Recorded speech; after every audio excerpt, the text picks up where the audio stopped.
Everyone, welcome to this show. So I have lost count of how many times a loser Kari Lake is at this point. Otherwise, I would sing it to you. So yes, the conspiracy theorist, failed gubernatorial candidate, abortion flip-flopper, whatever you want to call her, she has lost again. As you guys may recall, I recently shared Kari Lake claim that she had some super duper mind-blowing new evidence that was going to prove once and for all that Dominion voting machines are dangerous. They should be banned. And in fact, she and failed candidate Mark Finchem took this whole new jaw-dropping evidence all the way to the Supreme Court. In their legal filing, their attorneys wrote that Dominion voting equipment, quote, violates basic cybersecurity standards by leaving master cryptographic encryption keys on the machines in plain text.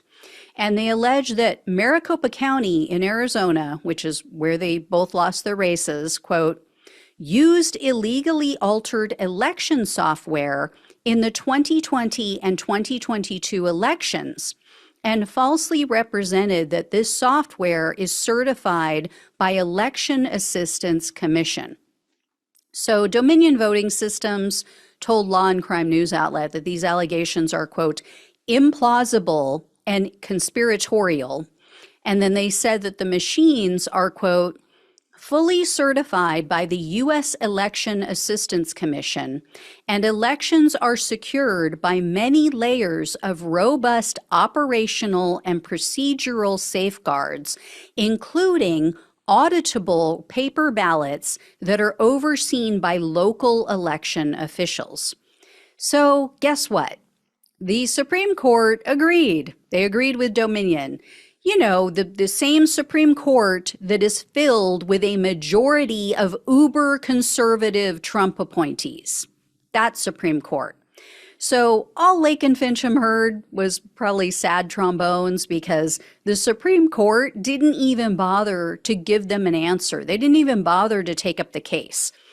SCOTUS tossed this case without even explaining their decision. So the lower court's ruling stands.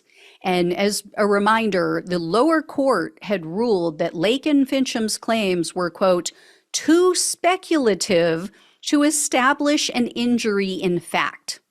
Not only that, but the lower court judge actually sanctioned Lake and Finchem's attorneys for bringing this case in the first place and making, quote, false, misleading, and unsupported factual assertions. So, womp womp and thoughts and prayers, Kari and Mark. Oh, and also my lumpy pillow man, Mike Lindell. Because you guys, I don't know, I can't remember honestly if I shared this with you guys, but he has been telling his gullible audience, he's been on his show, he's been on Steve Bannon's show, telling Steve Bannon's audience.